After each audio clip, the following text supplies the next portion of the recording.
Hi, my name is Missy. I'm here to do a pick a card for you guys today.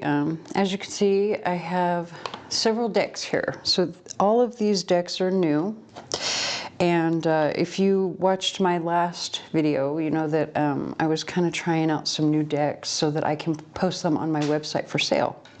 And that's what we're going to do here. So I've already used this deck here, but I'm adding this into this reading because I kind of felt like these particular decks, they just all felt like they needed to go together, with the exception of these. I'll explain these in just a second. But we're gonna, that's this deck here, the Flowers from the Dead Oracle deck. I just wanted to show everyone which deck this is. Now, this is not one of the decks that I offer for sale. I don't know where to find it to offer it, but I just wanted to show everyone what it is, just in case they're interested. All right. And so we have a few others that I wanted to point out here. So first we have the Tarot of Oppositions, which is going to be this deck here in the center. And this is what the box looks like. Very beautiful box, right? The cards are beautiful too. We have the book that comes with it. Just a small little book that has, you know, the descriptions in there. Not a whole lot. This is a, I think it's, yeah, low Scarabeo. So they don't usually have a lot in the books for his deck, or for those decks. So, but anyway, this is what the box looks like, and that's what this deck is here. And again, I'm going to explain the setup here in just a second, but first I want to just show everyone the decks that we have to choose from. All right, so we have the Haunted House Tarot, and again, this is another one that just has a very small little booklet that doesn't really say a whole lot to it, in a couple of different languages as well. That's one of the trademarks of the low Scarabeo decks. All right, and that happens to be this deck right here. So just keep that in mind, these three decks, which one is which. So here we have the Tarot of Oppositions. This here is the Haunted House Tarot. And then here we have the Trick or Treat Tarot, which actually has a gorgeous, I love the book that came with it. I never read the books actually until after I played with the deck for a while, because I like to get my own impressions first before I go and listen to what other people interpret the cards as, even though, you know, all tarot cards have their main traditional meanings, right? I always like to look at the pictures because you can pick up a lot intuitively from that. So again, that's this deck here, the Trick or Treat Tarot. Very nice box. Barbara Moore, Jonathan Hunt. Again, even though these decks here are open, these are my personal decks that I got for myself, but I did get at least one of each of the other decks that I'm going to offer for sale. But if I do run out, I will have my Amazon affiliate link that you can use to purchase it if you'd like. Okay, so moving on, we also have the Twin Tarot Oracle, which happens to be this deck here. And this is the box. It's got a nice little book. It tells you a little bit about, you know, what they intended when they made it, what each of the cards means, why it's an oracle deck rather than tarot. You know, very interesting deck. We're going to look at all of the, we're actually going to use these decks in a reading, so that's how we're going to get to know each of them. But I just want you to see which ones we're using. And then we have the critical thinking cards and the creative thinking cards. So here we have the creative thinking cards, and here we have the critical thinking cards. So I played with these a little bit only because I bought them on a whim. I was thinking, well, critical thinking cards say that they call out people It says, perfect for calling out people you're arguing with, spotting actual fake news, and manipulation. And so, you know, I do these readings called the bullshit and the blessings, right? And I was like, oh, that's perfect for the bullshit and the blessings. And then I saw that they had these creative thinking cards, which is brainstorming tools to inspire innovation in your team and teach kids creative problem solving. This says also generate ideas for your business and rather a lot more. And so I thought, well, here's the bullshit, here's the blessings, right? So that's kind of what we're going to do today, but more so I really want to focus on the eclipse on the 25th. We're not going to do all signs because, you know, I really feel like I needed to have a theme going with all of these decks together, and the only way to do that is to have a pick a card. And so we're going to have a pick a card. What we're going to do is you're going to pick from these 3 decks here. I'm going to get some cards from these, and we're going to, you know, before you choose, I'm going to add a couple of cards from each of these face down that you don't see for each deck. And then when we get into the reading, well, that's when you'll see the tarot cards themselves. So just go with me. I tend to kind of fly by the seat of my pants when I do these readings anyway, because I've learned never to really make a plan. It doesn't always work that way. So we're going to start with the flowers from the dead. Now, I'm not intending these to be mediumship readings, but if it comes out in the reading, we'll talk about it when it does come out. So I just forewarn you that this deck here, the couple of times that I've used it, it has had messages. And this is October. The veil is thinning. We are closing in on Samhain, and as I said, we have an eclipse on the 25th that's, you know, pretty important. So let me get these shuffled a couple more times, and then we'll get, I want to get at least 2 for each pile, or for each tarot deck. We have the song Head Case playing in the background, Kaylee Morg. I still haven't figured out how to find out how to pronounce her name, if anybody knows. One more shuffle.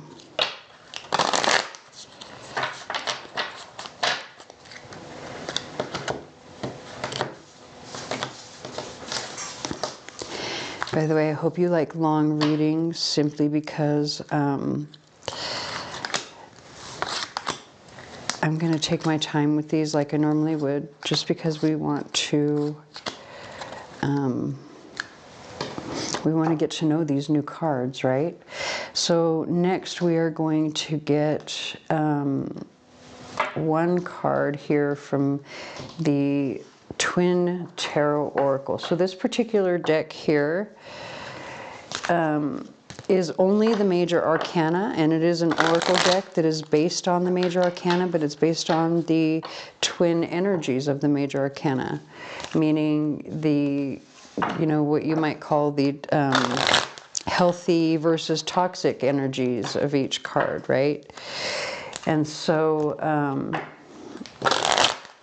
we have the song Something in the Water by Carrie Underwood. And so we're just going to pull one of these, and because these are major arcana, this is going to represent the overall general energy of what this new moon eclipse in Scorpio is bringing in for you. That's what this reading here is focused on. I just feel very strongly that we need a reading looking at that. And I wasn't sure, like I said, I wanted to do all signs. I actually wanted to do like an Astro Charms plus tarot or something. And then I really felt like these decks needed to be together, so.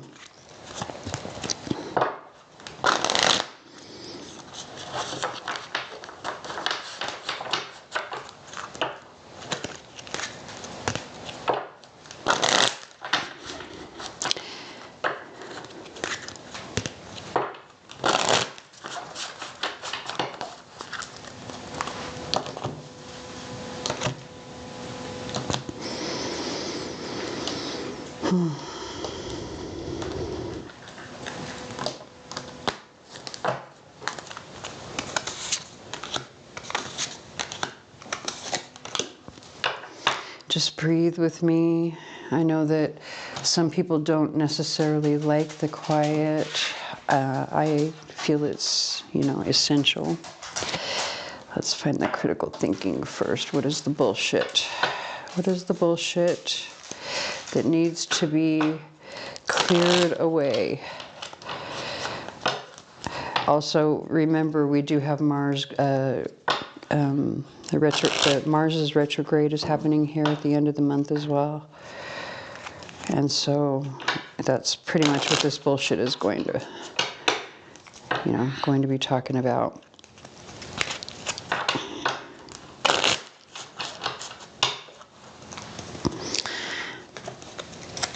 These tiny little cards are just a little bit difficult to shuffle.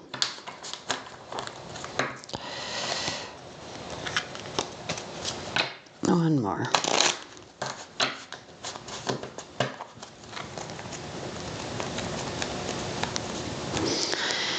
I feel like we need to do it this way.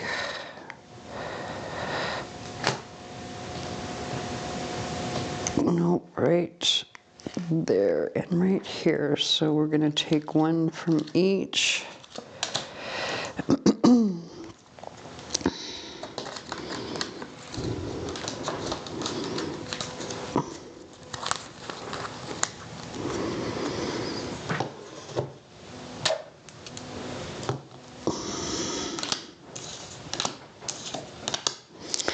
All right, and now we'll see what the blessing is, or how do you navigate through the bullshit.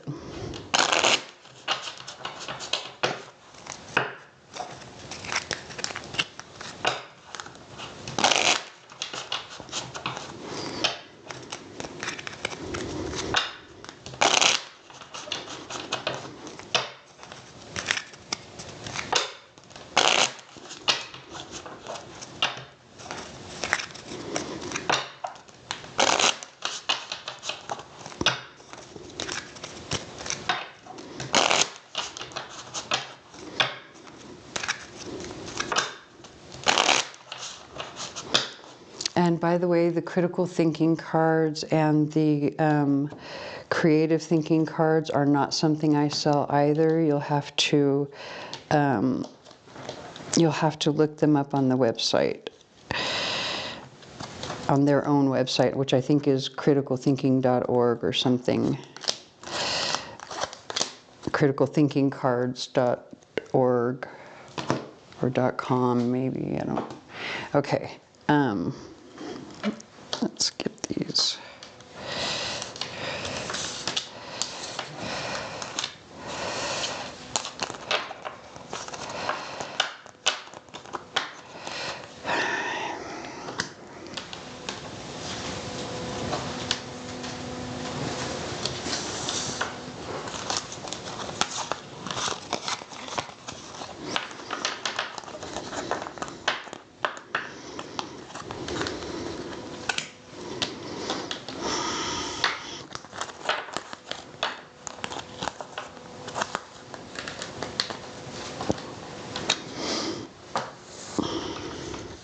We have the song Shadows of the Night, Pat Benatar.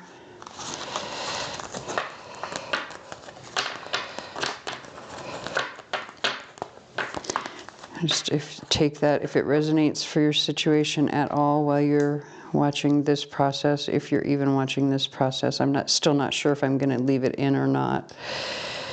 I know I like watching this process when other readers do it, so why not?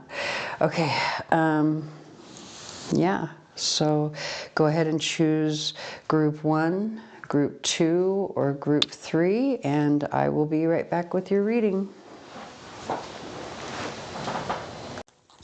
Hello, group 1. So let's go ahead and see. Oh, interesting. You have the Judgment card.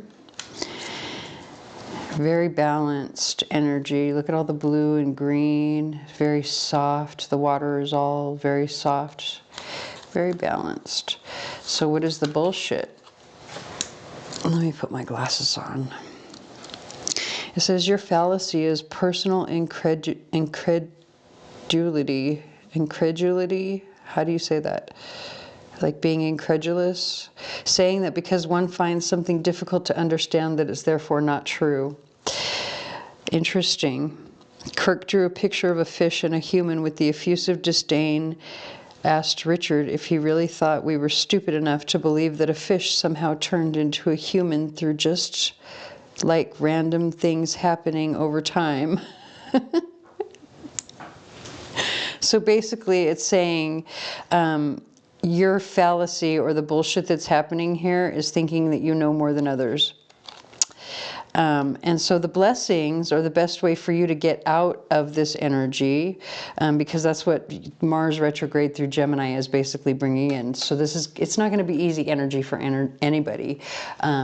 You know, Gemini is the sign of communication. So everything that you say to others, you know, it's possible it may come across as aggressive or whatever. Like, you have to be careful of what you're saying, right? Especially in arguments or in situations like this, where it's saying just because you don't understand where someone else is coming from doesn't mean you're correct, right? So the blessings of this, it says, define the base principles to reason more clearly. Question what's actually fundamental to bring the problem and solution into sharper relief. Excuse me for a second. I apologize for that. I hope you didn't hear that too much, but someone was trying to call and then my bird was saying hi. So, okay. Let me start over. It says, define the base principles to reason more clearly. Question what's actually fundamental to bring the problem and solution into sharper relief. What unnecessary assumptions are being made? What if we had to make everything from scratch? So it sounds to me like there's energy of judgment here, where one person is judging, or where somebody is judging someone else unfairly because they don't understand their situation, is basically what's happening here. And they're asking you to put yourself in the other person's shoes, right? Don't make assumptions. Basically, it's saying do a little bit more research. Excuse me, let me just check real quick. So now we have, this was, I was waiting, I wasn't going to actually bring up anything about mediumship unless it came up in, because you notice I only chose one card for, well actually 2 cards for each group. And so that was because if it did come up, I wanted to know what was personality traits, right? And so obviously this is going to be a feminine, a younger feminine. This person would be adaptable, opportunistic, probably very powerful, or they were very confident, empowered, right? Independent, also with this freedom here.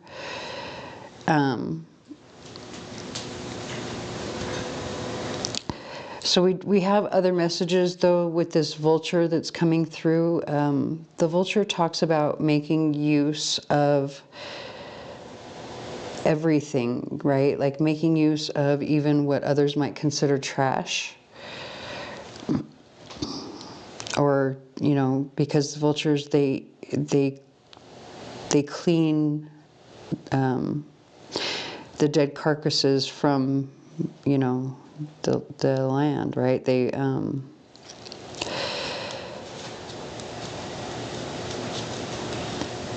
it's a message of using, okay, so there's something here about resources. I feel as if, there's something about being judged unfairly because of misunderstanding, but then we have this message of using the resources that you do have to your advantage.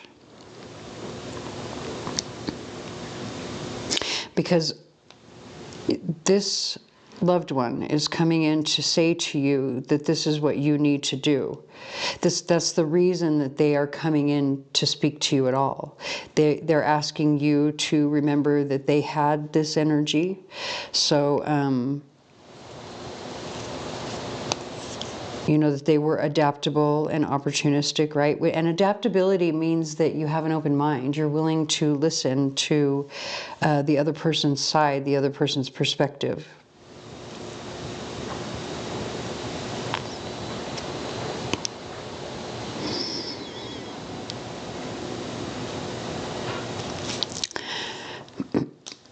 All right, so let's go ahead and get into the tarot, and we're not going to really do any charms today. I just kind of want to explore everything with the tarot and see how it goes. I really don't want the video to be too long.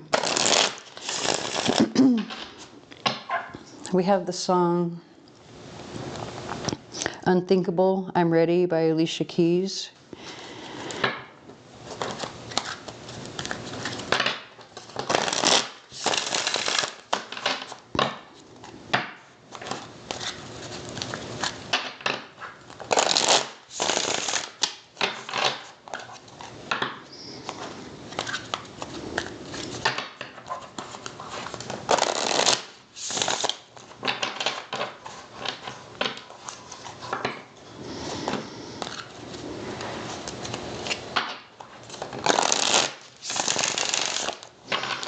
It's weird. I know these are Roman numerals. I can't help the way that I'm seeing them. I actually kind of feel like they want me to do it like this, almost as if it was charms, right? Or like maybe this is your loved one. I always say they because, you know, I pray and I ask my own team to come in and help me with these readings. And so this is how they help me, is through cards and charms and everything else. And so it's like they're telling me, it's saying live extra large, or live out loud, or live a large life. Allow yourself to live extra large, whatever that means. Take it however it resonates for you, but I feel like that's what it's saying. It comes with this opportunistic here as well.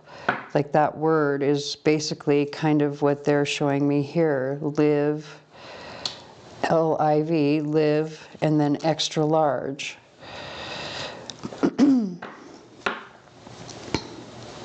And you know, it's interesting too, because it's a lot of times if I'm scrying a crystal, I'll see things like that, where it'll be letters or shapes that kind of morph from one thing to the next, right? And so there's something about that. I think also it could be that maybe you are getting your own, like you might be getting your own messages anyway, right? Like if you're somebody who notices angel numbers, who notices different things like this, right? And as well, this can go into the whole adaptable and using all of the resources at your disposal, right? Like your intuition can help you to be opportunistic. And so, especially right now with the veil thinning, it's not surprising me that I'm getting the same message over and over and over for people, that you can speak to your own ancestors. You can communicate with them, and they are communicating with you. They're there with you all the time anyway. Your angels, your ancestors, your guides.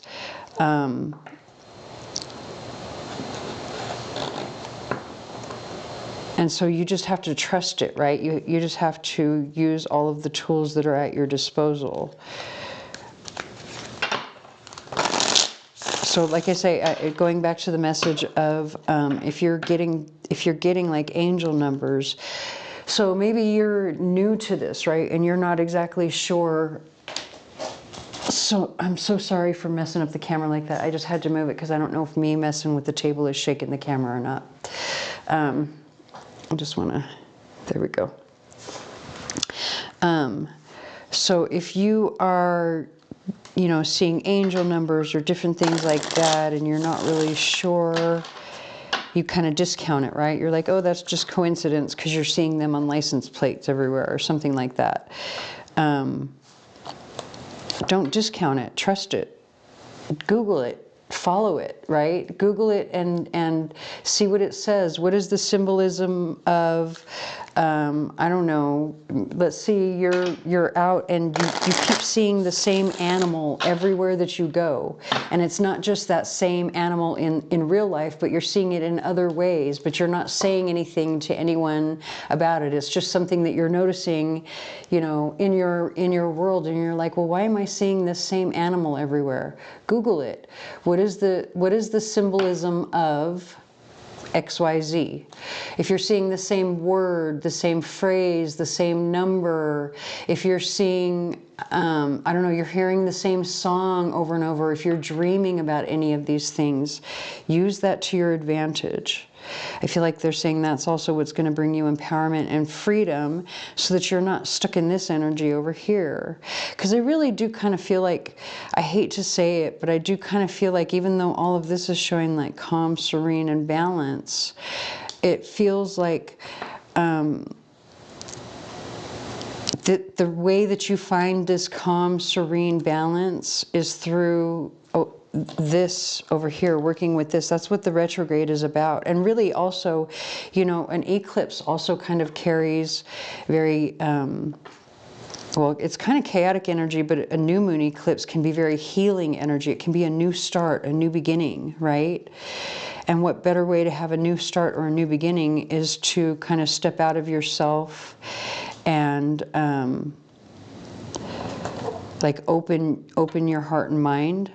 They're pointing out this on her head here.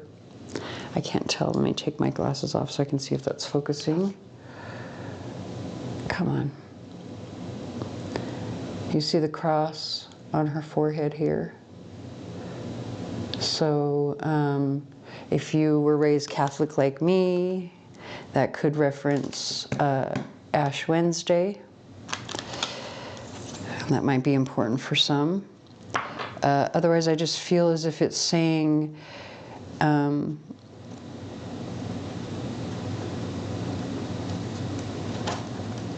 it's almost like, it's not so much about divinity as it's like the star that you would see. Like if you look at a cross from far away, let's say it's shining, because that's typically right where the cross is, that's where your third eye is. Oh, come on, focus again.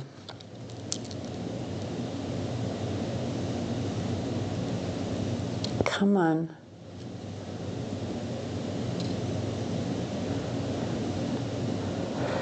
So if you look at it from far away, if it was shining, which when your regular eyes are open, they shine, they sparkle, they twinkle, right? So if your third eye was open and it was shining, it would twinkle like a star.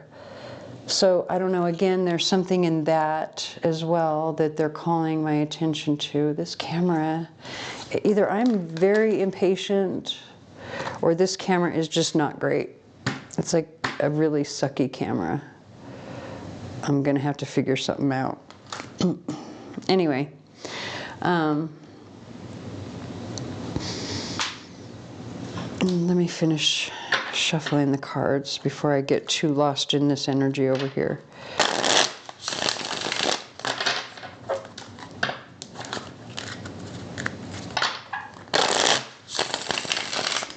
Where it says, what if we had to make everything from scratch? It's talking about like the hard work that's put in. It's saying something about the hard work that's put in, right?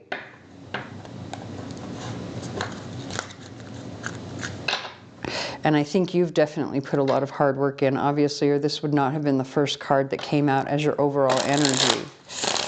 You wouldn't be this close to ascension. Like there's only one major arcana card left after the Judgment, and I apologize for that not being in screen. I was trying to get it out of the way so that I could do the tarot, but Yeah, there's only one card left in the major arcana before the cycle starts over with a new beginning, right? So you only have one step left, and this right here is likely that last step. To step outside of yourself and intuitively step outside of yourself, open your mind, your heart to the possibilities, to the hard work, whether that's the hard work you've put in or the hard work someone else has put in.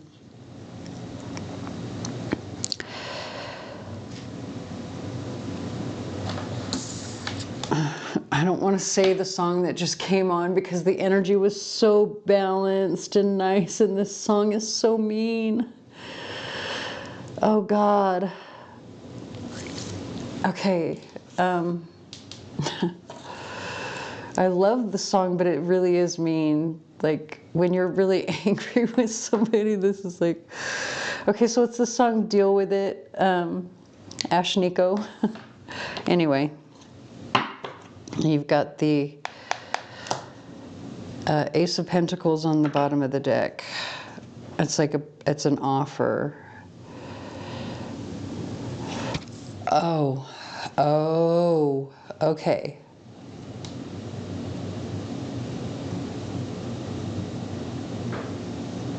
So I think maybe there's someone who has interest in you and maybe you're not interested in them. So I think this energy is done now. I'm so sorry.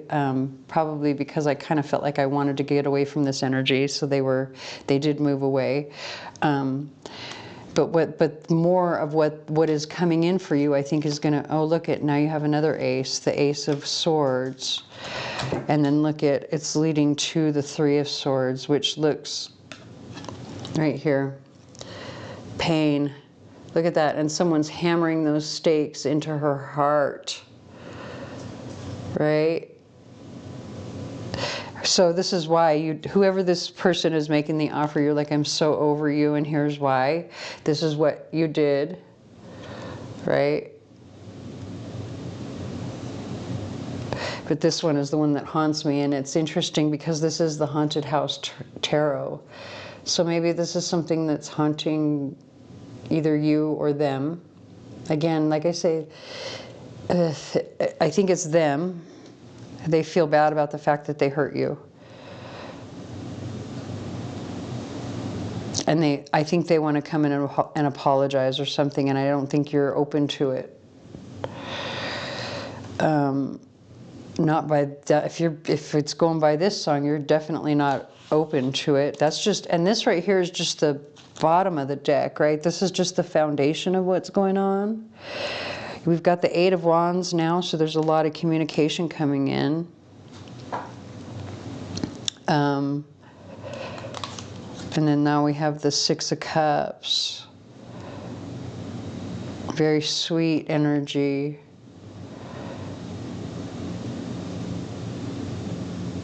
There could be children involved, like this could be a family and children's situation, right?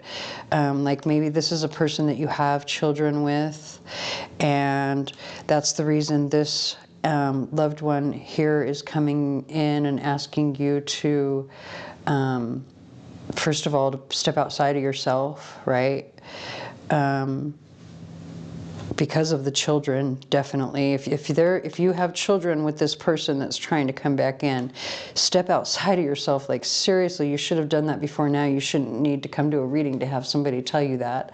I don't mean to sound like I'm chastising, but if that's the case, you know, you probably need to hear it, or it wouldn't be coming up. Now we have the song, hold on. Birds, Imagine Dragons, and it's exactly 11:12. Oh, I don't know if you could see that. Oh, come on. You can't see it because my thing is too bright. It's literally 11:12 p.m. as I'm saying that. So it's saying like, guard 11:12, 11112 is saying, be very aware of what it is that the thoughts that you have around relationships. especially with these wands and the fire coming on the wands here, I feel like it's saying your thoughts are traveling, the veil is thinning, others are feeling it. Especially if it's in the 3D. Like maybe you think you're hiding it, but you're really not. Even if you're not, even if you're alone and you're not saying anything to anybody and there's nobody around you, if you're thinking and feeling bad things about the people around you, it's saying that they're feeling it and you need to stop.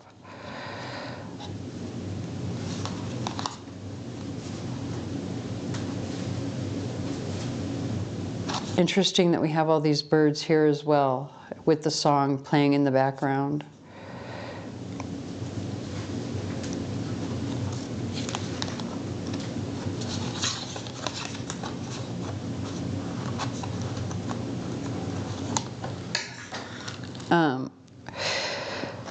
So based on the two songs, and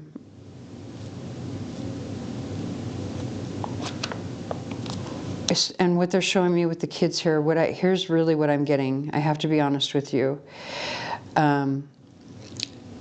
Because I didn't really want to say, I didn't want to say what that first song was, right? So this is a situation, and I might be getting really specific, and if that's the case, I'm sorry, this is not your reading, right? But if this is a case of, you know, somebody that you have children with coming back, but you are still angry with them, you don't want them back, you don't want to have anything to do with them, you are being advised to be very careful about what you are saying in front of those children.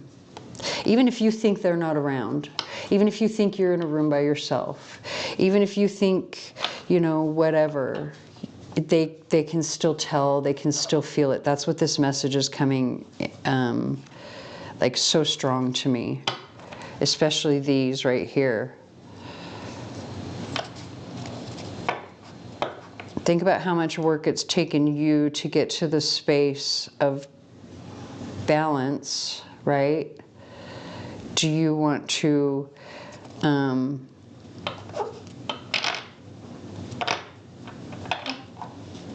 do you want to hurt somebody else, right? Bring somebody else into a space of chaos is kind of how I feel like it. And I'm sorry that this seems so deep and harsh.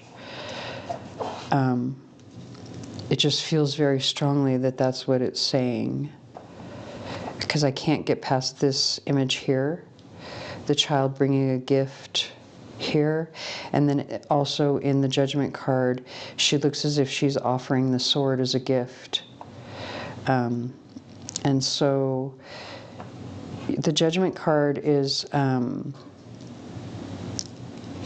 it's a card of ascension, right? It's a card of, it typically in traditional, like Rider-Waite tarot, you're going to see an image of Gabriel calling the dead to heaven.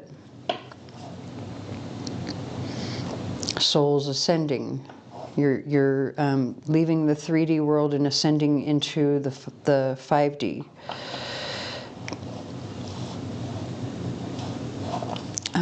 Interesting. And now we're getting back to this energy here with the song, because now we have Sad Sorry After Party. Wait, Sad Sorry After Party, Upsall. And 1116 is a number that where 1112 would speak to being careful about the thoughts that you have and the actions that you take based on those thoughts around relationships. This is saying the same thing, but now it's talking about like love and money, because the number 6 is the number for love or money, right? But this particular song, it's kind of talking about like a one-night stand or something like that, or I don't know. At least that's my impression of the song. You take the song anyway you want to take it. There's probably, like, go read the lyrics. You might take it another way. There might only be one lyric or one thing about the song that pertains to your situation, but yeah. So, I don't know. There's something here. There's something about the energy of someone who's not real happy with their the other person, but the other person, I think, actually feels bad about the pain that was caused. And they're saying that what you say is really affecting. It's not just what you say, like it's obvious even what you're thinking and feeling, right? Like because if you're not, I mean, I would assume that if you're watching me, you already are into, you understand the whole spiritual aspect of what I do here. And when I say that, you know, if you're sending bad thoughts to someone and you think that your children don't see or feel that, you're absolutely wrong. Just as the person you're sending those bad thoughts to feels it, so do your children. Because here's the thing, your children are a part of the other person. You can never forget that. So that's number one. And not only that, they are also a part of you. So you're sending bad thoughts to the other person, which is also partially to your child. And let me just explain to you one of the strongest ways that this lesson was hammered home to me. And I've tried to tell people, don't do this on so many occasions, right? Before my biological dad died, he used to go around saying things like, all women are evil. He was so angry with all women. This man had chased love his entire life. Couldn't really settle down with anyone. He left my mom, you know, when I was 8. And so, you know, by the time he's dying, he's so angry because he was never able to find love that he's going around talking about how all women are evil. And I would stand in front of him and say, but I'm a woman. And he would look at me and say, all women are evil. And then he would list off all the reasons about how all women are evil. Another thing is my mother. And you know, God, I hate to bring up bad things, but look at the veil is thinning and they're talking about this. So let's talk about this, right? When my mother and my dad were divorcing, my mother used to say bad things about my father all the time. And both of them thought none of these things affected me. I guess my dad, even though I guess he was trying to say I was evil, I don't know, just the way that he would say it, because he figured, you know, every woman that he had ever been with or whatever had screwed him over in some way or another. And I'm sitting here thinking, but you left when I was 8. So that's number one. You kind of screwed me over, but you think I'm evil. Okay, thanks for that. But then my mother always had bad things to say about my father. And neither one of them realized how it affected me. So if you're in this situation and you're saying bad things about your child's parent, whether they're there or not, if you think they don't know, trust me, they know. They know, and you need to knock it off. And I'm so sorry, like it's just that this is coming out so strongly in this reading. I'd hate giving readings like this where I feel like I'm lecturing people, but what am I going to do? It's coming out the way that it's coming out. You know, this is, look at, right? Like, this is the Haunted House Tarot, but this here is the King of Wands, right? I just saw this, like this image right here to me is saying, like, you know, he's having to carry her, but also look at the fire behind them. He's having to carry her out of a bad situation, right? So literally, I think the other person probably already feels bad about what happened between you guys.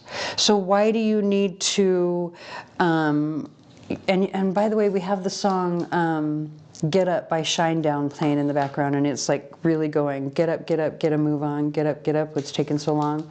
Anyway, so, you know, what it's saying to me is that the other person wants to move away from this energy, or this negative energy that's in these two cards here that I'm feeling from these two and the songs.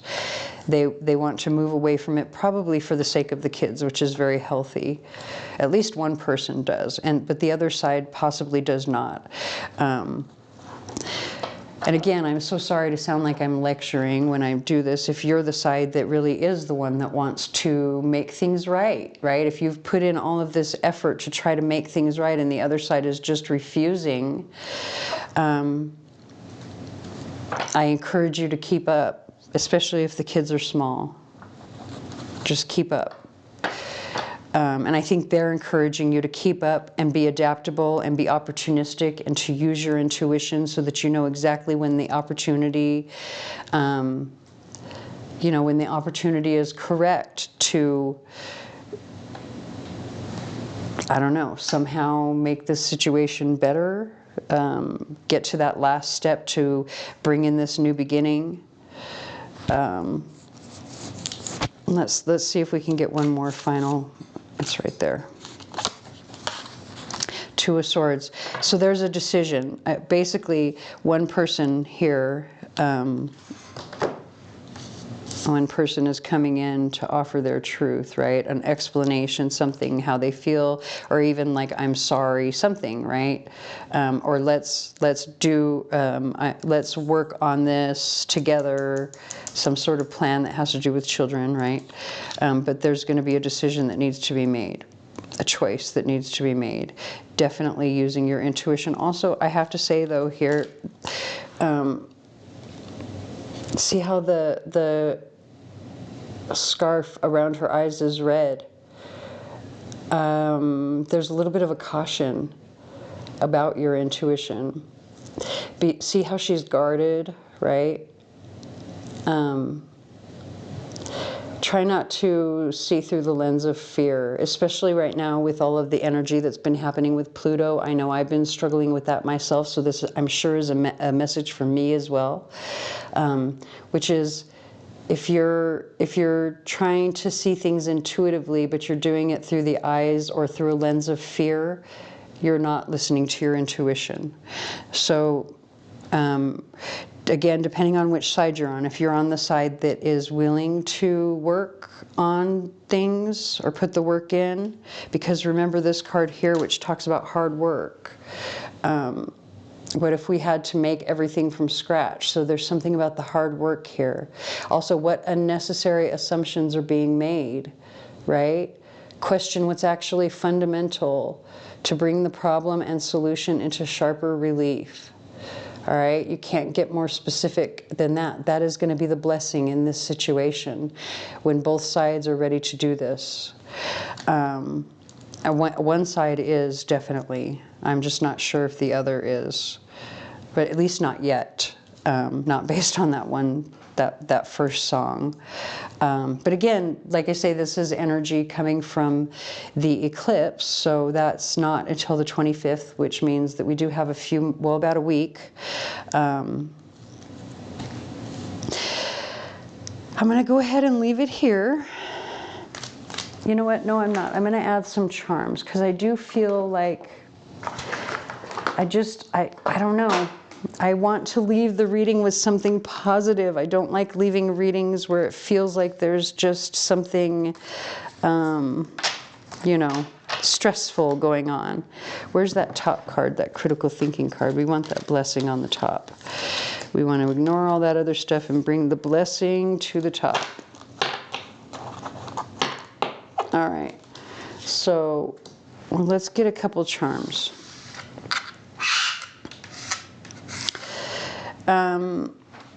I can't use this board, so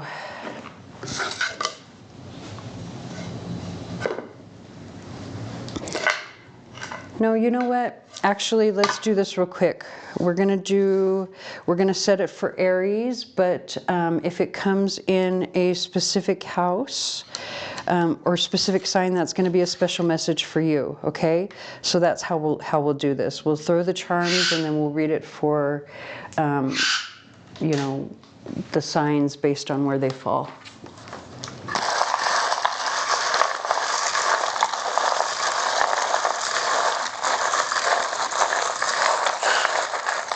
My bird's making noise now. All right. So we're going to start with Aquarius because we had these come out off the table. So Aquarius, probably, within, I would say, a couple of weeks to a month of you seeing this reading, if you chose this first pile. J, anyone with the letter J, person, place, or thing, is going to be important to you. But then moving on even further, we have the Magician's hat with this is the rune Tur, the god Tur, right? And so this tells me, these two together, this tells me like this, whatever this J is, whether it's a person, place, or thing, and the importance that it has to you, it's actually you are going to be in control. Like right now, maybe this is like the focus, but soon it becomes where you are the one who has the resources that were spoken of over here. Like you are going to be the one that directs things. And so let's move on to Pisces. For Pisces, we have the letter T, so that's going to be a person, place, or thing that's going to be very important to this situation for you. And then I'm going to say for Aries, Taurus, and Gemini, we have the letter A. Also, the letter A is in the very center, so that's for everyone. As well as Jupiter is also in the center. So Jupiter is a planet of abundance. Now be aware that, you know, Jupiter can magnify things and expand things. So yes, Jupiter brings in blessings, but Jupiter can make things bigger as well. So you can have too much of a good thing at times. Just keep that in mind. Now, moving on to Cancer, we have the letter N.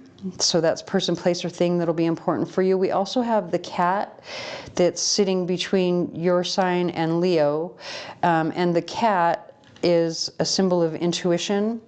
But because it was sitting upside down on the board, it tells me that you two, specifically Cancer and Leo, are not paying attention to your intuition. But for Cancer, it could be specifically surrounding this person, place, or thing with the letter N. Moving on to Virgo, you have Jupiter, which is blessings, abundance. Again, keep in mind you don't want to blow things out of proportion at this time either, because of Mars going retrograde in Gemini. Remember everything that you say.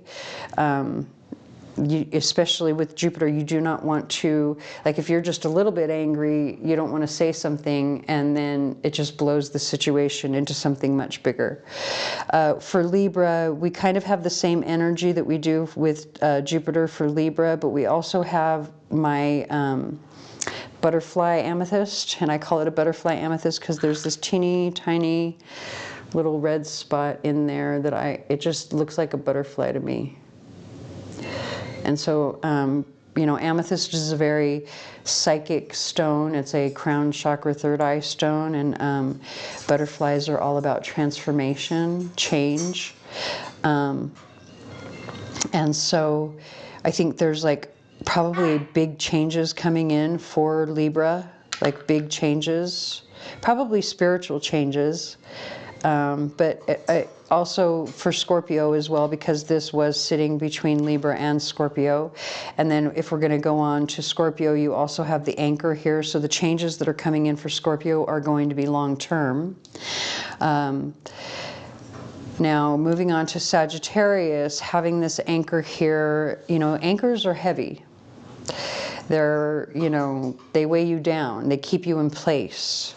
So it feels like, especially if, you know, if you're a Scorpio who has Sagittarius in your chart, or if you're not either, but you tend to have both in your chart, or you're dealing with both or whatever, like the changes that are coming in they're going to be long term, but also I feel if you have Sagittarius in your chart, or you're dealing with a Sagittarius, that they will be very heavy. If you're just a Sagittarius watching this for your moon, sun, or rising, I think right now you're feeling the weight of responsibility, like stuck in one place, can't move.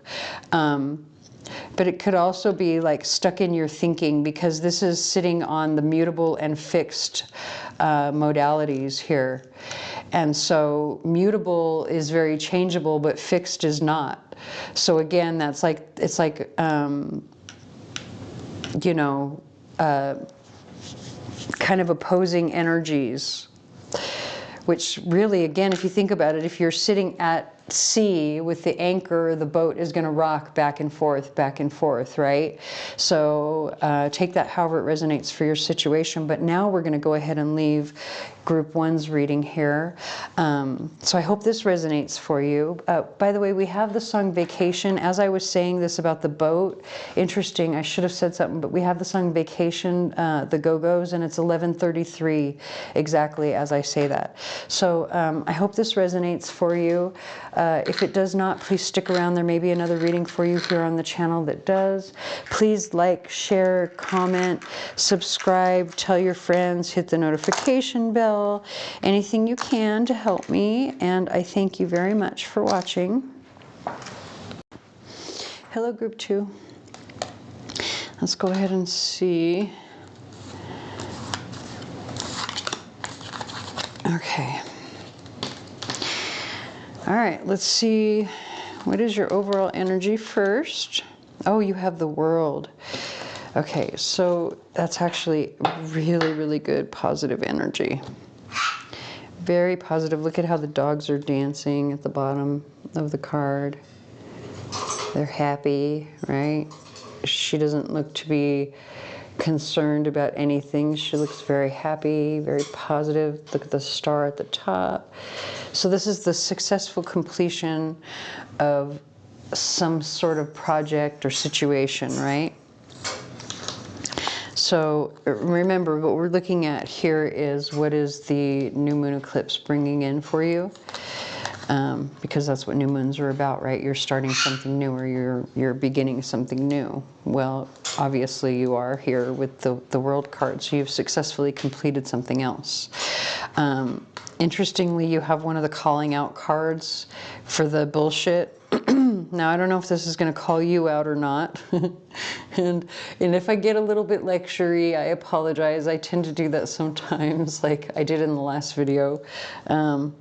But anyway, you know, just bear with me for the reading. This could be your energy, or it could be somebody else that you're dealing with. But we do know that you have successfully completed something.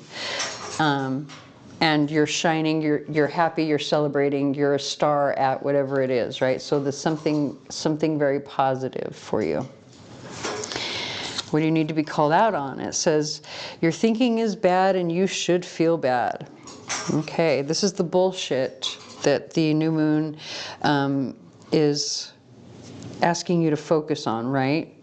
It says, if you've been given this card, it's because the things you said were so full of fallacies and dodgy logic that it would take too long to identify all of them. Please go to your fallacy. Oh, your fallacy is, and familiarize yourself with all the things. So I guess I have to pull a fallacy card for you, but let me take the card. I'm going to have to shuffle them because I put the card from the first reading back into the deck. And let me see, I guess the fallacy cards are the blue ones. Okay, so hold on, I'm gonna do that. We're gonna pull you a fallacy card. Let's see, what is your bullshit? What did you say, or whatever? Hold on. Oh, birdie. Hold on a second, my bird just...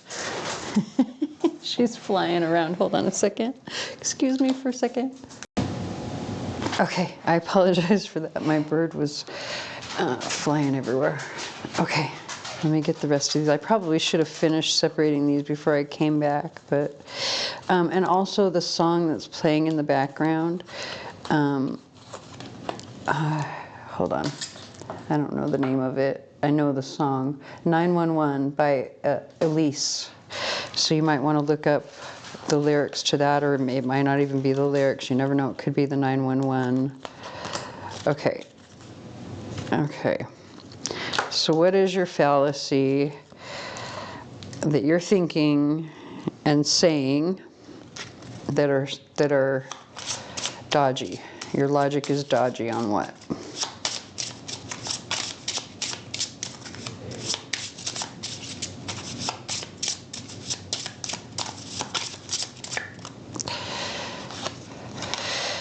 Personal, and this one came out in the first reading. So this is very interesting. This is talking about being judgy about other people, basically, right? It's just basically saying that, you know, just because you can't understand the other person's point of view, it's not true for you. Basically what it says, saying that because one finds something difficult to understand, that it's therefore not true. We have the song Machine, Imagine Dragons. So you did or said something based on faulty logic. I have to say it might have ended a situation.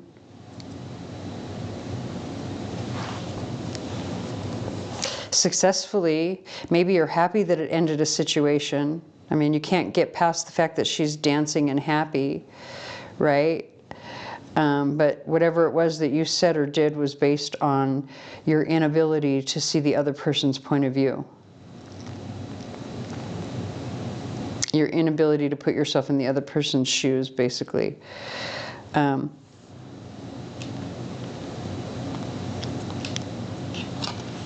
And so when it says draw on inspiration, this is the blessings, right? We're talking bullshit here, blessing over here. So this is what you can do to make the situation better or create something better from it. It says draw on inspiration. Instead of writing ideas, simply start sketching relevant concepts. By activating your visual cortex, you'll open up new ways to think about things. And don't try to solve the problem right away, just start moving the pencil. I feel like, first of all, somebody has some sort of automatic writing skill. That's number one. It could be that even you don't believe that that's something that you can do, and that's what they're calling you out on.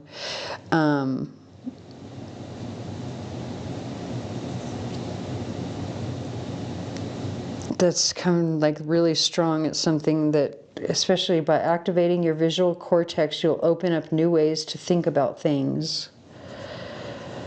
It's talking about allowing yourself to go into meditation and have a vision while practicing automatic writing. Okay, so we have javelina and buffalo.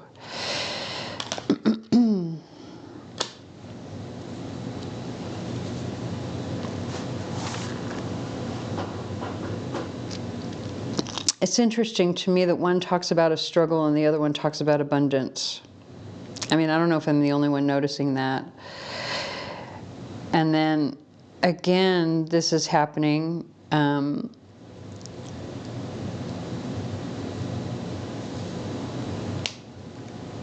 All of the tens, right? Like, so that in the first reading, I was getting messages from the Roman numerals that weren't really number messages. They were like letter messages.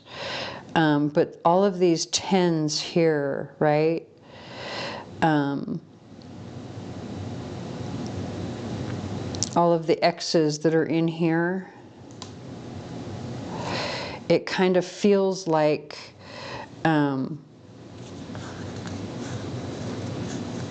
I gotta be honest, like, I don't know if anybody watched the Game of Thrones. It's weird, the way that they're showing this to me, they're showing me these things sort of like the, I think it was, I'm trying to remember which house it was that had the flayed man. I'm pretty sure it was the flayed man was one of the houses in Game of Thrones, right? That was, or it was one of the sigils on the flag. And it also reminds me of the rune, the rune of need, or that's the name of the rune, need, N-I-E-D, need. It's the rune of constraint. And we also, again, with Power Struggle, but we also have the song Narcissistic Cannibal, Korn playing in the background. So there's an argument with someone.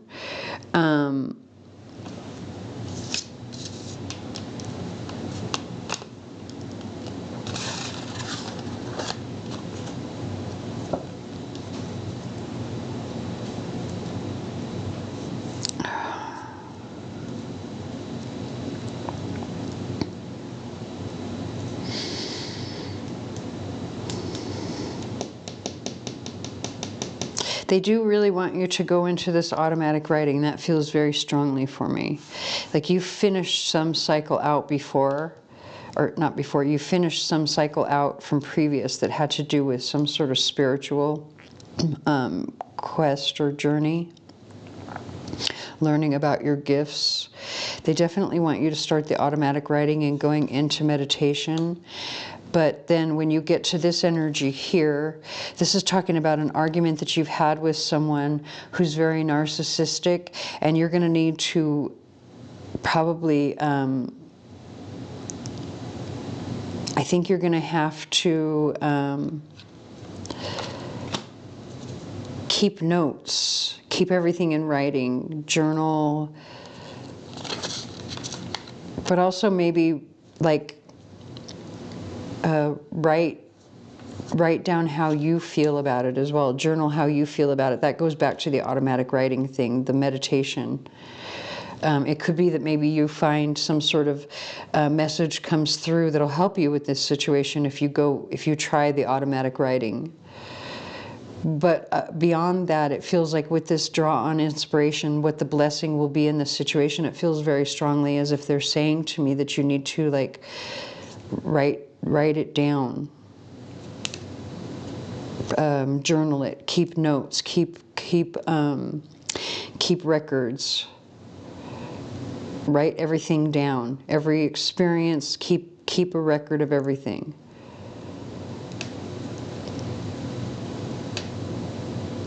Don't try to solve the problem right away, just start moving the pencil. It's like you need to keep track of it.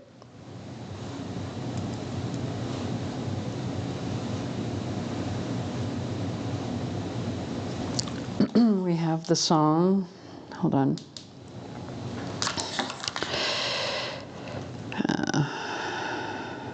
Stop and Stare, One Republic.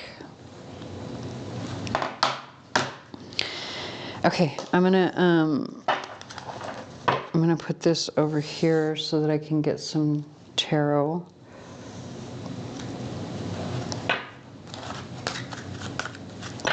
So this one is the Tarot of Oppositions. So this deck, I have to say, I love the imagery on the cards, but one thing that I noticed even when I was trying to take pictures of it for the website, the cards are a little thick, and I knew it was going to be a little difficult for me to shuffle them. And I love when they're thick like that. That means they're quality. But then when you have them thick and they're just slightly bigger like this, it's just difficult to shuffle when you have hands my size. If you have hands bigger than me, by all means, this might be a deck for you. I'm just not sure how often I'll be able to use it.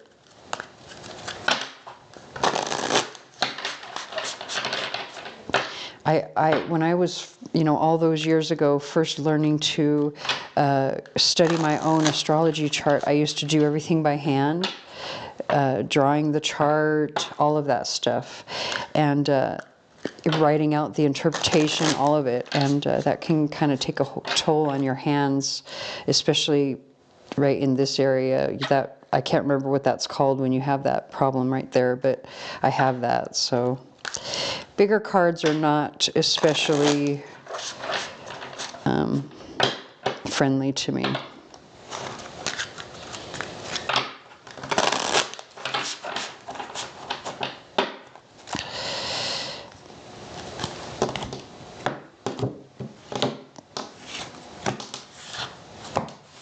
All right, let's see what's going on for you.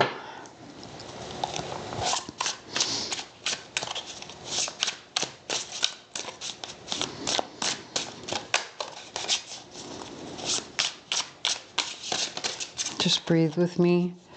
Think about whatever your situation is.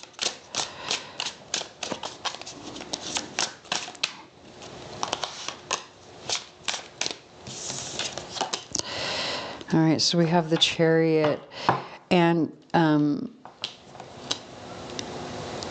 I really feel like this is the part that they want to highlight.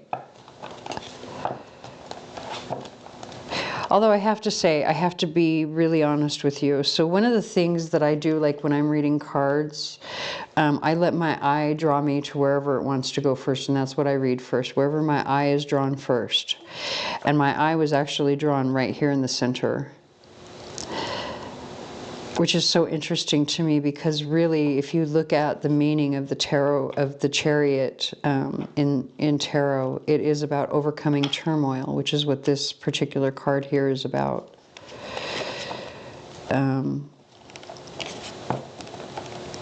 Getting too unruly, well, in this case they would be lions, one black and one white, to they're, you know, usually they're trying to go in opposite directions, but you're able to steer them both on the same path, right? So there's something here where you're going to really need to balance. Like, you're going to really need to balance. And look at, when you look at in the toxic energy, look at the two lions are wearing, I guess you would call those armor, masks of armor or something. What are they? That's something you would normally see on horses, right? So that means they're at war then. But I was actually seeing them as bondage masks. I'm sorry, I don't know if that's too NC-17 for anybody. Come on, focus. I don't mean to be, but I do say that I don't want my videos for children. So, but it is, I was seeing them as like bondage masks. So you might feel as if you're in bondage to someone, or bound to someone that you don't really want to be. And so you might, or maybe even this person is being abusive in some way, and you need to start taking record of it so that you can use it in your defense.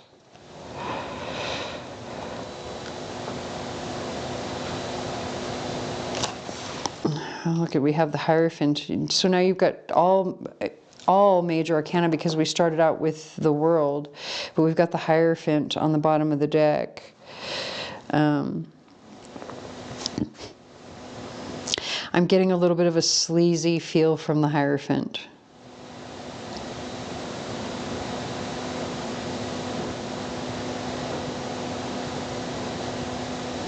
I don't know how to explain it. There's just something at this, and because I don't read cards in the reversal, like I say, I just look to where my eye is being drawn. My eye was drawn to his face, and there's just something about his face that I don't like. And not because he's not attractive, it has nothing to do with it. There's something about that smile that seems shifty to me. So maybe you're dealing with somebody who has a shifty smile. I don't know. There's something about the Pope on this particular Hierophant I don't like. It feels, in this moment, in this particular reading, it feels a little sleazy.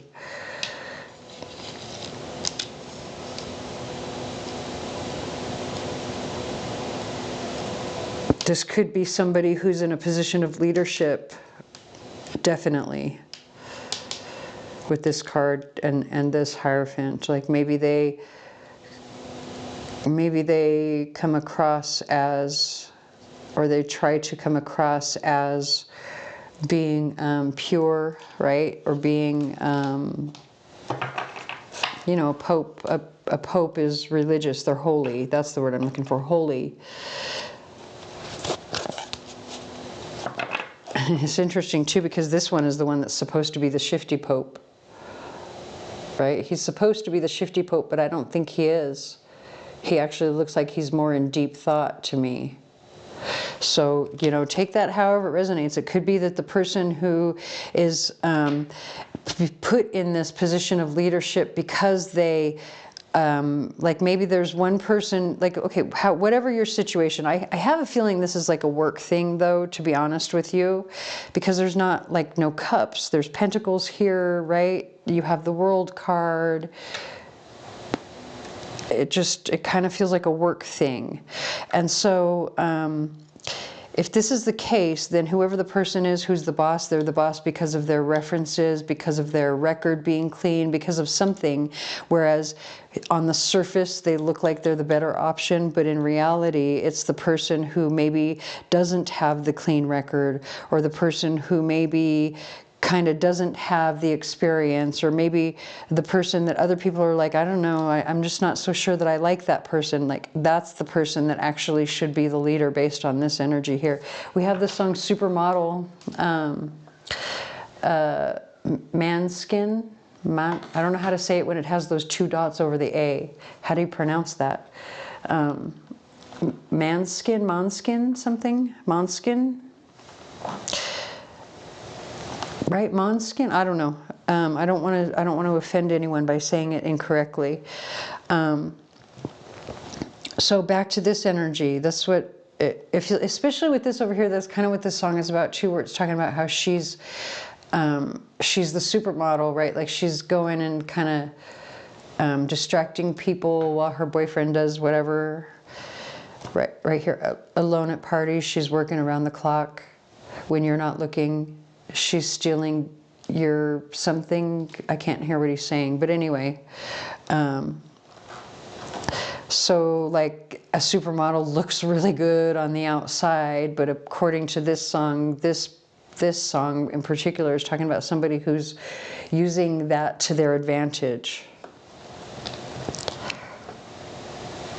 Maybe it is someone using their looks to their advantage, I don't know.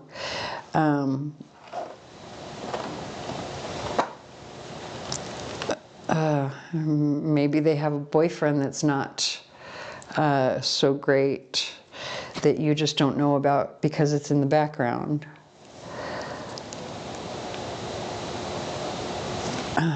Interesting. Let's see what else they want to... Like, what is this argument about? That's what I want to know.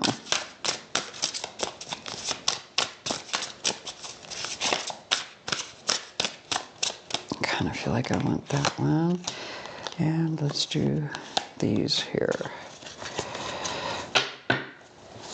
All right, so now we have the 2 of Cups, so it's about a relationship. We kind of knew it was a relationship, but it might be about a relationship, maybe even that boyfriend in the background. But I was drawn up here. Oh, interesting. I didn't think this was going to be a relationship reading, but I think it... Oh, look at, now we have the Star. Hold on. Okay, we've got the Knight of Pentacles, the Ace of Pentacles, and the 3 of Swords. So for most of you, this is definitely going to be work. Absolutely work. I think somebody's going to be offered a job, and somebody... Like one person is offered a job, and maybe the person who was rejected for the job is upset about it. But they have right to be upset about it because maybe they are more qualified, right? Or maybe there's something about them that is better based on this, what's here. But then with this 2 of Cups over here. So let's get to this energy over here. Because we already know, like, if this is, and I don't mean to like skip over this, like, oh my God, you're done. If it's just a work situation, like, boo-hoo, yeah, you have right to be upset. What you have to do is you have to start keeping track of all of the things that are toxic, so that you can use it to, you know, defend yourself in some way. Not even help yourself. It doesn't even feel like help yourself. It feels like defend yourself. So just take that however it resonates. But then when we come over here to this 2 of Cups, I think there might be somebody who like it's about a relationship and the choice of a relationship. One person looks really good on the outside and the other person looks really kind of not so good, but the one that doesn't look all that great on paper is the one that's the right choice. And I feel like it's who am I going to offer my heart to based on right here, because you see the Knight of Pentacles has the pentacle out and then you see it up close here. So it's focusing on the actual transference. It hasn't happened here. So who am I going to give my heart to? Go with based on this, you should go with the one that does not look that great on paper, and you should literally do a pros and cons I feel like, pros and cons list for both of them. Like that, especially if you do it in meditation and do it like automatic writing, like there's going to be things that come up in your pros and cons list of this person up here that looks really good on paper that are going to surprise you. Things that you've been trying to avoid acknowledging or accepting. We have the song Unfortunate Soul. Again, why does she... I swear to God, if somebody can help me, please. How do I pronounce her name? Okay. I mean, what else can you say about this reading? So for the first group, what I did was I pulled some charms. I'm going to go ahead and do that for you guys too, but let me go ahead and clear the cards out of the way so that we can have some space here.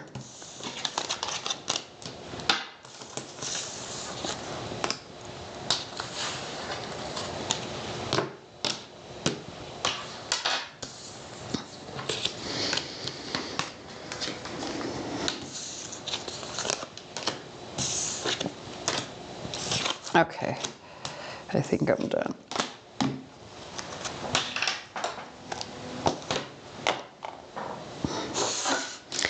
All right, so we're going to set it with Aries on the first house, but we're not going to read the charms by houses. We're going to read it by sign. So if you get a charm in your sign, you have a special message.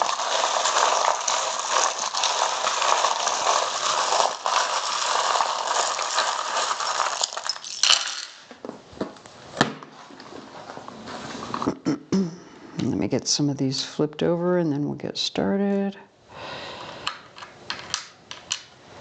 We have the song, I Want to Break Free, Queen. Okay. All right, so we're going to start with Aries. Actually, Aries and Taurus. IG, there could be something about Instagram. It kind of like maybe something that you need to do on Instagram. Maybe especially if you're doing something together, or if you're dealing, like if you're an Aries or a Taurus dealing with the other one, or you have those placements in your chart. So Aries in particular, you're going to have to plan things, right? Like plan things out, measure things out, be precise, be specific, plan things.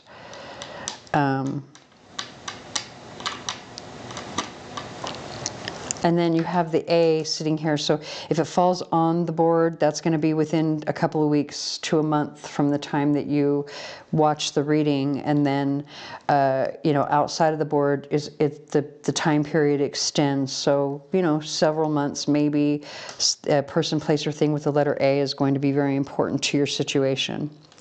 All right, so that A is going to be for Aries, unless you happen to have also Taurus placements, or you're a Taurus with Aries placements. Just, you know what I mean. All right, so moving on to Gemini. Well, Gemini and Cancer. Again, you could be a Gemini with Cancer placements. You could be dealing with a Cancer, whatever the case may be. It's like you want to... Okay, so actually what I'm getting here, this is coming out over the mutable modality along with the air element, right? So this is saying either you're thinking of ways to bring new life to a situation, especially with this particular rune here. This is the harvest rune. So you're trying to be able to harvest something, or you would like to harvest something if you have Cancer placements. But it's like mutable air is I'm willing to change my mind, right? I'm willing to compromise. I'm flexible. You know, if whatever we need to do to kind of breathe new life in this situation, right? To harvest harvest something with this rune here, especially for Cancer. Like so if you're a Cancer and you do not have Gemini placements, the message for you is that there's going to be new life breathed into a situation, or there's going to be new life brought to a situation that will allow you to harvest, right? It's going to ripen the harvest. So for Leo, we have the letter C, person, place, or thing, who's going to be important for you with this eclipse. We don't really have anything for Virgo, surprisingly. We do have the song Waiting for a Girl Like You, Foreigner. So for Libra and Scorpio, these two came out together. This is also, the B is also in the center of the board. So, and actually I understand immediately when I look at this, because we have Mars stationing retrograde in Gemini at the end of the month. This is a piece of blue apatite. We've got the B here. B's talk about hard work. Blue apatite is a throat chakra stone, and Gemini is the sign of communication. Mars is a action planet, right? It's also kind of angry. Bees can be angry, especially when they sting you, right? So this is a very clear warning for everyone watching this to be very cognizant and aware of not only what you are saying to others, but what others are saying to you, and try not to take it personally, right? Especially try to work at compromising with this blue apatite. That's really what this, you know, clear, honest communication is the best way to go with this particular stone here. But this is also a message for specifically Libra and Scorpio, because they came out together and they're both sitting in the same spot on this particular board. So either you are a Libra with Scorpio placements, maybe you've got your Scorpio with Libra placements, whatever, you're dealing with one or the other, right? Something like that, where you're going to really need to be honest. Like the communication between you, you're going to have to very much work at it. But it can, you know, bees are very abundant, right? Very positive energy. It's like joyful energy. You get honey from bees. So this is going to be, you know, for those specific signs, it'll be very positive communication if you work at it. All right, so moving on to Sagittarius and Capricorn, very kind of similar energy happening here with these charms. We have the hematite with the moon and heart, right? And then we have I choose strength, and it's literally, they're all lined up basically kind of between Sagittarius and Capricorn. Now, I choose strength is crossing over into Capricorn and Aquarius as well. But for Sagittarius, who has Capricorn placements, right? What this is saying is that the best way for you to attract those people, places, or things that you want to you is to be strong. Choose strength. Same message for Capricorn, but now we're talking about specific people, places, or things with the X, right? And then we've got the grapes here. So you're trying to attract your X to you. You have to, you know, you have to choose strength. That's what's going to bring you your abundance within several months, especially with this song, Waiting for a Girl Like You. So, and then if you are a Capricorn who has Aquarius placements, or you're just an Aquarius, you need to choose strength when it comes to a person, place, or thing with the initial N. Yeah. So I'm going to go ahead and leave that here. I hope that resonates. If it does not, please stick around. There may be another reading for you here on the channel that does. Please like, share, comment, subscribe, tell your friends, anything you can to help me. And I thank you very much for watching.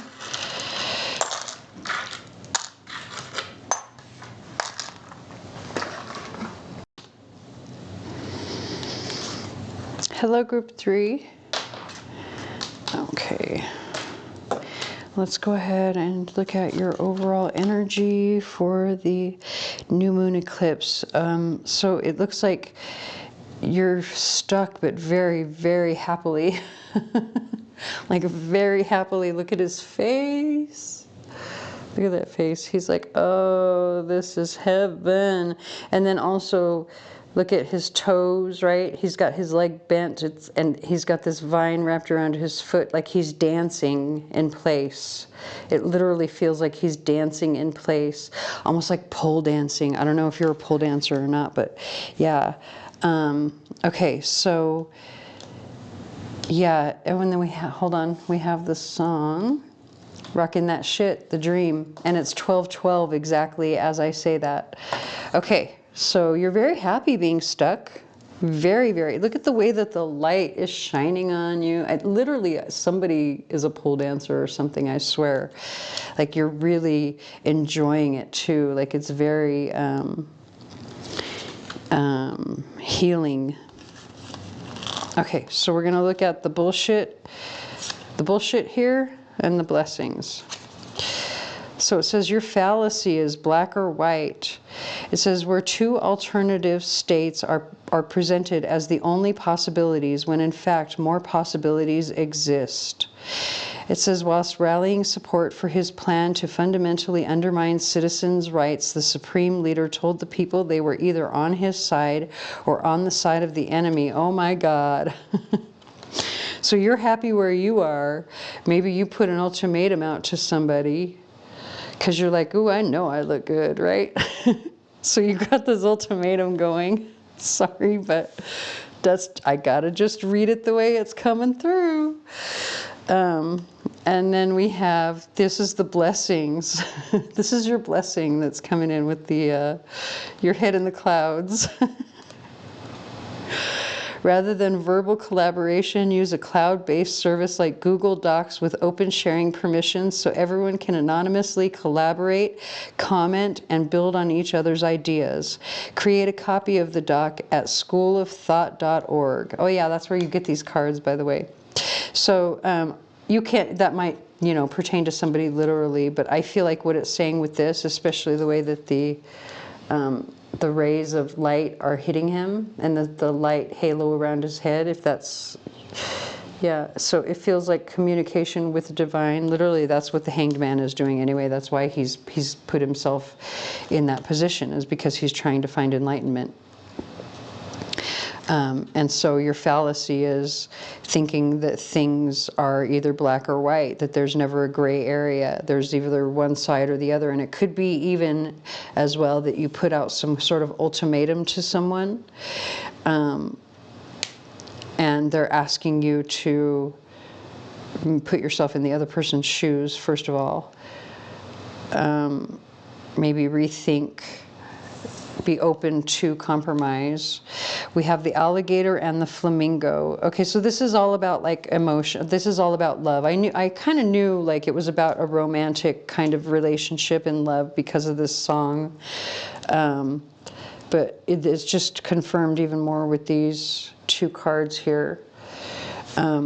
So the alligator is kind of cold, calculating energy, but it's very emotional as well, right? Like calculation can be healing, especially when you're in this position here with the Hanged Man. Like I say, it's very healing to do that meditation and put yourself in the other person's shoes, or to see things from a new perspective. And that's what is happening here, at least. And that's what the eclipse is bringing in for you. But it has to do with love. Now, the flamingo energy, you know, flamingos are used as like lawn ornaments. They're very beautiful. I think you're very beautiful, obviously. You're probably a pole dancer.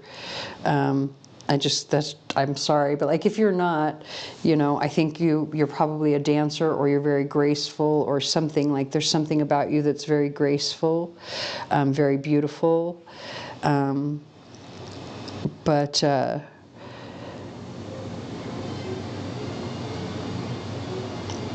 I feel like it's saying be unique, or that's not the right word. It's not unique, because I think that word is kind of pressuring you to step outside of who you are, right? You have to be you. Oh, interesting. We have the song Zero, Imagine Dragons. So somebody doesn't have confidence. That's why this card came up. You need to have confidence in this situation. And it's a romantic situation, definitely. And especially if you gave an ultimatum to someone, whoever this person is, I think they see you as, you know, very beautiful, very graceful. And you need to compromise with this person. Like, they're very open to you. They may even see you as very healing, but also sensitive.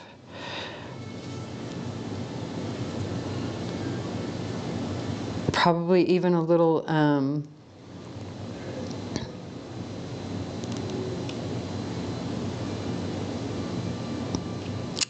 what's the word I'm looking for?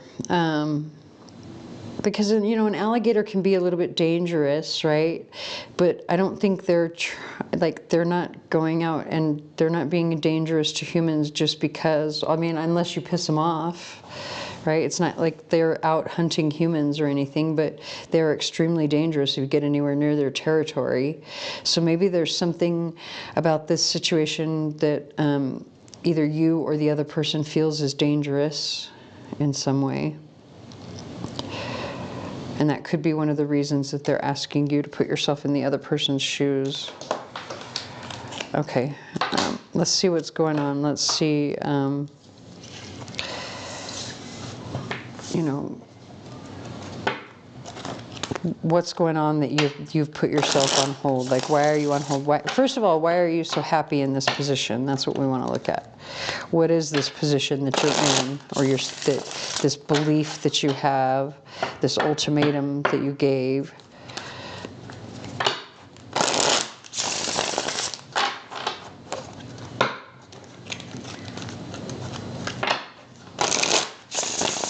So this is the Trick or Treat Tarot, which I thought was perfect for this time of year for Halloween.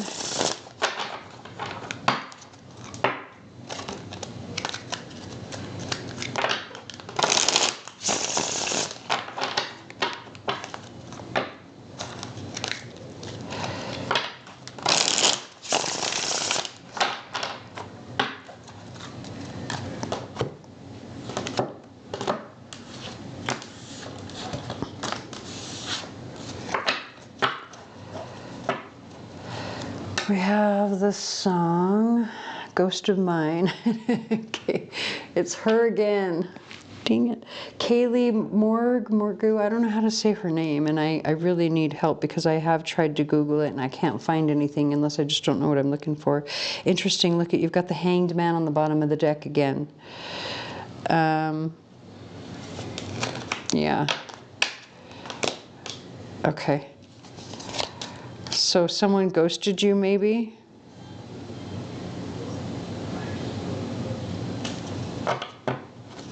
Look at the disappointment on this kid's shoulders right here. I think somebody disappointed you, and so somebody ghosted you. And it's definitely a romantic situation where they ghosted you, and like there's serious disappointment here. But I have to be honest, the look on the face of this kid is like they were just kind of living their life, doing their thing, right? Like they thought you were along for the ride or something. I don't know. Like the way that this energy is sitting, like they thought you were along for the ride. They thought you were along for the fun, something. There's a lot of disappointment here, though.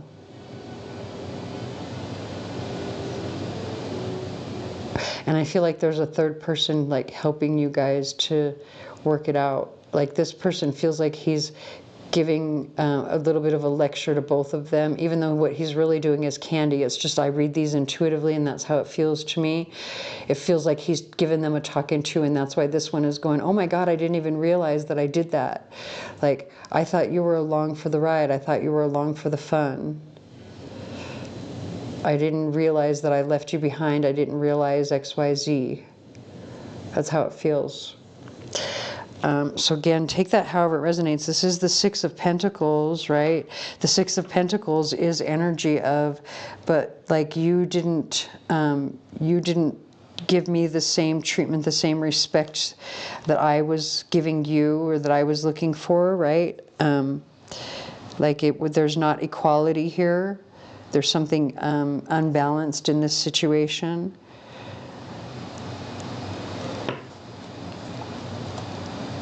Interesting, she's saying in the song, I know I should leave you alone.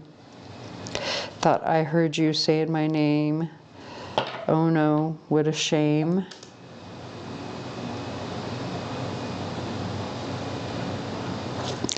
And we've got the Ten of Wands.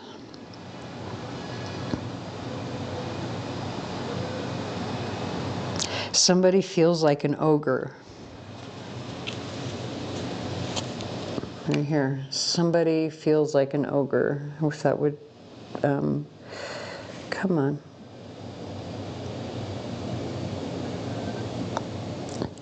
And it's overwhelming them. It feels like a burden, because that's what the Ten of Wands is about. Look at the way the kids are, the little girl at least is looking at him. Right? Like someone who feels like an ogre. Shrek, right? Like,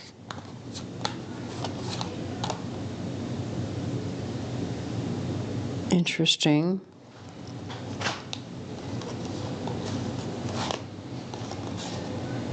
Okay, so we're going to leave this one here too. I want to see like what's coming with this though, just because you're sitting in this energy and it's asking you to like,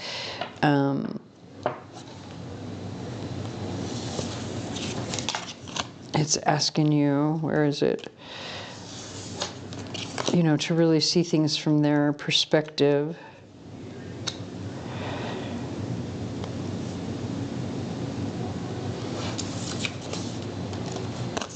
I don't know why I feel the need to get these out like that, just so I can pull some more cards, but it feels like I need to see them all. I don't want them piled up.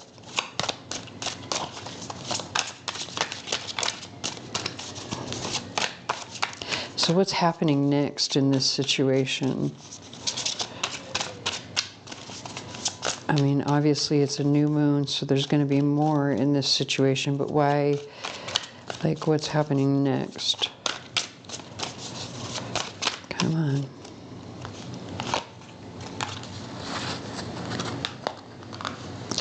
All right. So we've got the Seven of Pentacles, the Moon, and then the Six of Wands. Oh, interesting. So, and then we've got the Queen of Wands. I'm going to put the Queen of Wands right here, only because it's kind of, oh, look at, and then now the Knight of Cups, which just confirms what I was thinking. Because even though these two are not like people cards, one is a Seven of Pentacles, this is a Six of Wands, look at the people in them, and they're both kind of bookending her in the center, right? And then you've got the two dogs on either side of her as well. But okay, so let me kind of break this down, what I'm feeling and what is going on. So I think, oh my God, no way. You can't make this shit up, I swear. So this song is called Divide by Pop Evil, but one of the lyrics was saying something about the truth and wrong and the black and white. Remember, right here. So you're going to have to look up the lyrics to that song, Divide by Pop Evil. So what's happening is, like, somebody ghosted you. More than likely it's somebody that you probably were kind of having a fling with, maybe, that you thought maybe they were cold and calculating, or I don't know, something. Maybe you thought they were a little cold to you. They ghosted you. They probably ended up with somebody else or something, or maybe, I don't know why they ghosted you. Maybe you feel like an ogre, somebody feels like an ogre, but here's the thing. You need to build your confidence, because I think you've got two people coming in, right? And they're coming in to offer like love, or like they're attracted to you. And the reason they're attracted to you is because of this Queen of Wands. Like, first of all, when you look at the moon, obviously she's very beautiful, right? Just look at her dress, everything. Look how gorgeous she is. Hold on, let's get it up close. Come on.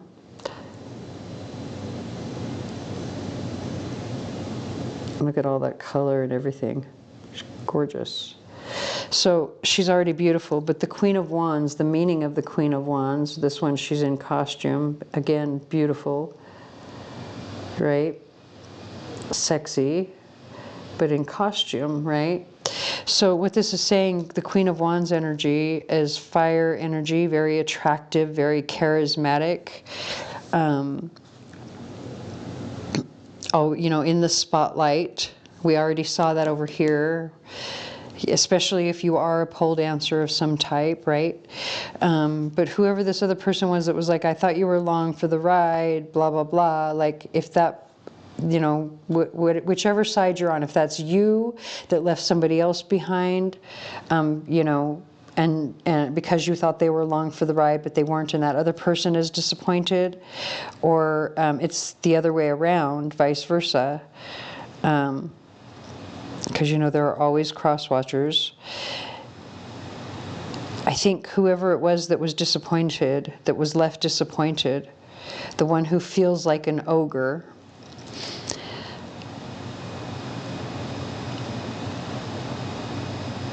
I think they have 2 people coming in.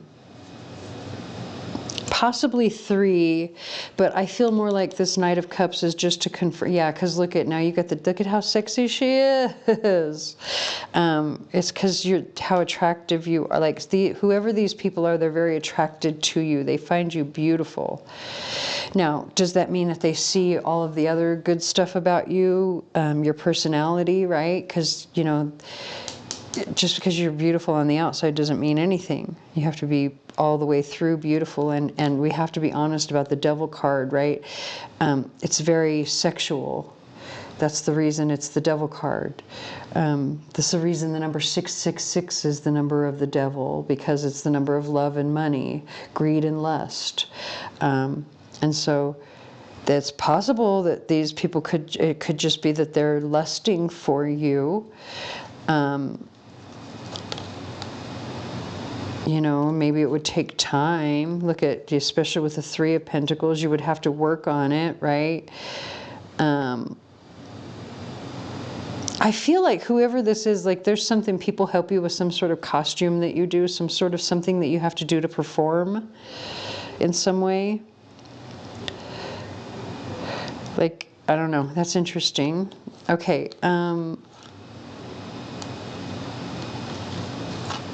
and these were the cards that were on the bottom of the deck before I started doing the hand over hand all over, although some of these are different here.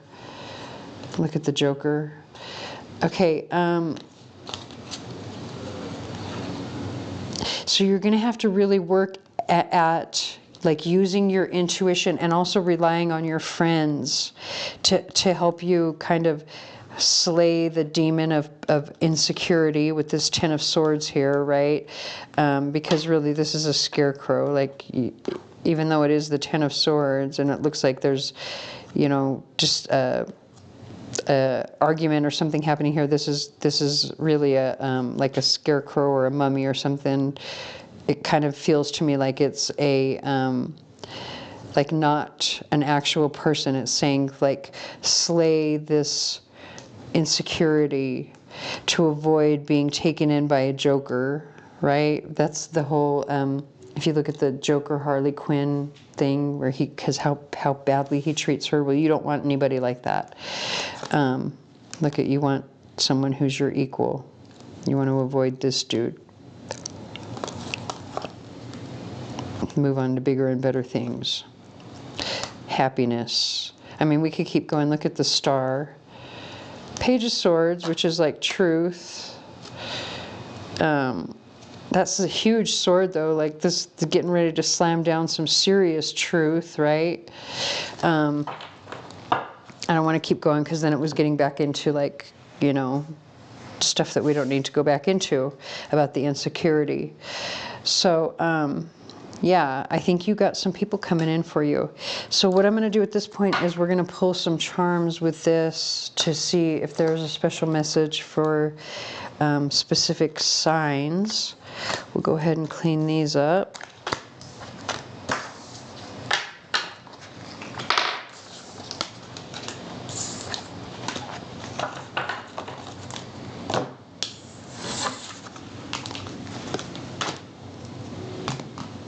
Okay, so we're going to set it at Aries at the first house, but we're not reading the houses. What we're going to do is if a charm falls in, you know, a specific sign, that's a special message for that sign.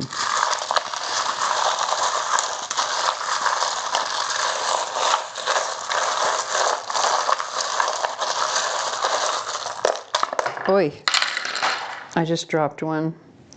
And it's interesting that this one stuck to my finger. I don't know if you can see that. I accidentally dropped one and caught this one. And the one that I accidentally dropped, which is never a good sign in a reading like this, it was the small problems. So this particular charm has a special meaning because it belongs to my granddaughter. She's too old to play with it now, so that's why I have it in my charm box. It is missing a piece, right? But it's a mouse, and mice represent like small problems, small irritations, like small issues. So it's actually, you know, typically where it's a good thing for a charm, or where it's a bad thing for a charm to fall on the floor, it's actually a good thing in this particular instance when it comes to small issues. However, if there's something going on with your children, you do not want to accidentally drop them. You do not want to accidentally ghost them. You do not want to accidentally do something to hurt their feelings, right? So be mindful of that, especially if you're in Aries, because you have the carriage here and the seahorse. You know, the seahorse, if you're like a father, right? Because that's what the seahorse energy, it's the male that takes care of the children, and we've got the baby pram here, or baby carriage here, whatever you call it, stroller. I don't know why I called it a pram. That was literally just a slip of the tongue. I am not English. I don't know why I said that. So, you know, take that however it resonates for you as well. But it's also interesting to me that we have the Aries coming up over here again with Leo, so you might be dealing with a Leo. But when this dropped, I was trying to catch it, and it ended up that this one stuck to my finger here. So, and this one says wish. So it has to do with like sticking with a wish, something that you're wishing for, hoping for. And by the way, we also have Yes Girl by B. Miller. It's 12:34 p.m. exactly as I said that. And with that particular song, the spot where she's saying, "Don't let me go," so it won't be your yes girl anymore. Just let me go, just let me go, just let me go. Won't be your yes girl anymore. Take it however it resonates for your situation, right? So back to Aries, we have the 10th house. We also have the letter M. So if it lands on the board, it's something that you, like it's an energy that you can kind of expect within a couple of weeks to a month of the time that you're watching the reading. But if it falls off of the board, that's usually going to be several months to a year out. So with the 10th house, we're talking about like career and reputation, like your integrity, right? This is where you leave your home to make, to find resources in the world that you can then bring back to your home to feed your family. So there's something surrounding this area here that's going to be important for you within several months to a year, around your career, your reputation, your integrity. Maybe you're working on it right now. Maybe you're a father, or maybe you have children, and if you're the father, like you need the help of somebody, possibly a person, place, or thing with the letter M, so to take care of the children, so that you can take care of your career, and then that will work well for you, possibly within several months to a year.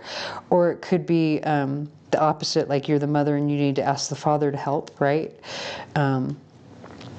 Also, if you have anything going on with Pisces, like if you're dealing with a Pisces, that could come into play when it comes to the letter M, because the stroller is on both Aries and Pisces, as well as this letter M here. So again, if you're just Pisces, you don't have any Aries in your chart. For you, it's, you know, the importance of children this month, but also there's a person, place, or thing that will become important to probably your children within several months.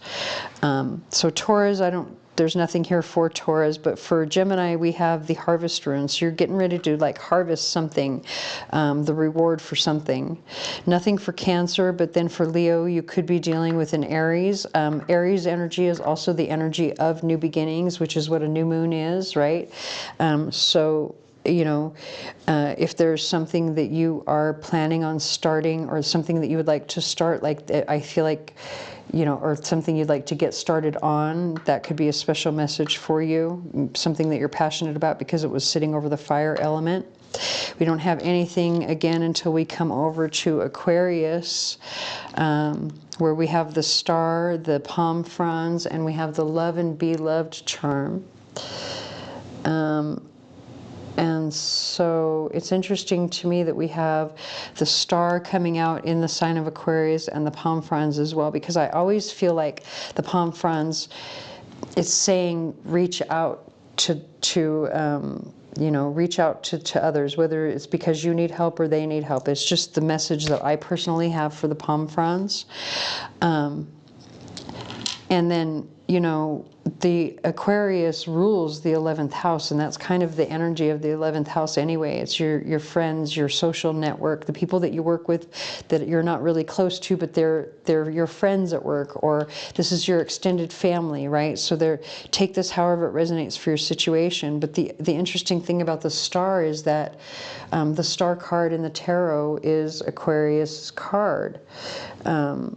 And so, you know, to have the star in your house, to have the palm fronds in your house with the charm that says love and be loved, there's something about your social circle. Like literally, there's something about your social circle, either your network at work, your extended family, your friends that you haven't spoken to in a while. These can be friends online, something that you're doing online.